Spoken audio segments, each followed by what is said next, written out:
Satyabhama Institute of Science and Technology, Chennai. Bharat में corona virus के case जैसे जैसे कम हो रहे हैं वैसे ही देश में अब धीरे धीरे स्कूल भी खुल रहे हैं।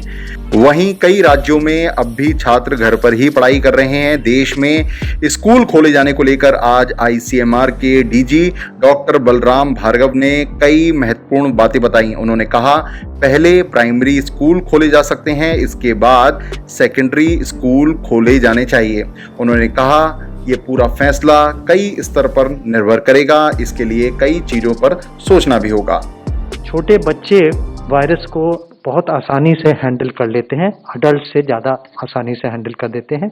और छोटे बच्चों में कुछ एस रिसेप्टर्स कम होते हैं उनकी लंग्स में, जहाँ पे वायरस अटैच करता है तो उनकी लंग में एस रिसेप्टर्स कम होते हैं, तो इसलिए उनमें इन्फेक्शन कम होता है, देखा गया है। मगर दूसरी बात ये भी देखी गई है इस सर्वे में, आप देखिए कि 6 से 9 वर्ष के बच्चों में 57.2% एंटीबॉडीज़ है, जो बिल्कुल एडल्ट के बराबर ही है। उनका 60, 62, 64 के करीब है, तो बिल्कुल बराबर ही है। और जैसे कि कई यूरोप के देशों में उन्होंने प्राइमरी स्कूल बंद ही नहीं किए थे, चाहे फर्स्ट वेव हो, चाहे सेकेंड वेव हो, चाहे थर्ड वेव हो, उनके यहाँ स्कूल खुले रहे थे प्राइमरी स्कूल।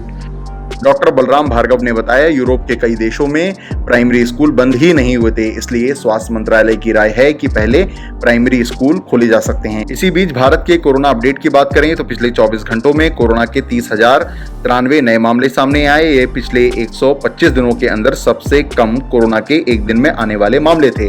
भारत में अब एक्टिव केस 4,06,130 रह गए हैं। ये 117 दिनों के अंदर सबसे कम एक्टिव केस हैं। कोरोना का रिकवरी रेट अब 97.37% हो चुका है। वहीं पिछले 24 घंटों में 45,254 कोरोना संक्रमित मरीज डिस्चार्ज हुए।